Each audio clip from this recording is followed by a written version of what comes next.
నన్ను చాలా కాలం నుంచి బ్యాక్ పెయిన్ బాగా ఇబ్బంది పెడుతుంది. ఈ 3 నెలల నుంచి అది చాలా ఎక్కువైపోయింది. అసలు నాకీ బ్యాక్ పెయిన్ ఎందుకొస్తుంది? ఇది తగ్గుతుందా లేదా? అనే ప్రశ్న చాలామంది పేషెంట్స్ అడుగుతూ ఉంటారు. దీన్ని అర్థం చేసుకోవాలంటే మనం బ్యాక్ పెయిన్ ఎందుకొస్తుందని ఆలోచించాలి. కామన్‌గా బ్యాక్ పెయిన్ మజిల్ స్పాజమ్ వలనొస్తది. డిస్క్ బల్జెస్ వలనొస్తది. కొన్ని కొన్ని సార్లు జాయింట్ ఇన్వాల్వ్‌మెంట్ వలన, నర్వ్ కంప్రెస్ అవ్వటం వలన బ్యాక్ పెయిన్ వస్తూ ఉంటుంది.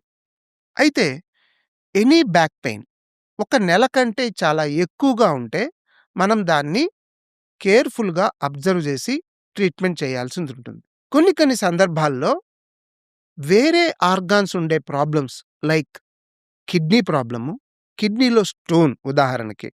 అలాగే ఆడవాళ్ళలో యుటెరస్‌కి సంబంధించిన అంటే గర్భసంచికి సంబంధించిన జబ్బులు కూడా బ్యాక్ పెయిన్ లాగానే వస్తూ ఉంటాయి. సో, అయితే మనం ఎలా దీన్ని అర్థం చేసుకోవాలంటే, ముఖ్యంగా మజిల్ రిలేటెడ్ ప్రాబ్లమ్ అయితే యాక్టివ్ యంగ్ పీపుల్‌లో వస్తుంటది. ఎందుకంటే వాళ్ళు ఒక ఫిజికల్లీ ఏదో యాక్టివ్ చేసి ఈ ప్రాబ్లమ్ ఉంటుంది. నర్వ్ పెయిన్ అయితే మెల్లగా ఆ మజిల్ పెయిన్ నుంచి నర్వ్ ఇరిటేట్ అవ్వటం వలన ఆ బ్యాక్ పెయిన్ కాల్లోకి లాగుతూ ఉంటుంది. ఇలా back pain over a period of time మారే క్యారెక్టర్‌ని బట్టి ఆ పెయిన్ ఎక్కడి నుంచొచ్చిందో మేము ఈజీగా తెలుసుకోగలుగుతాం.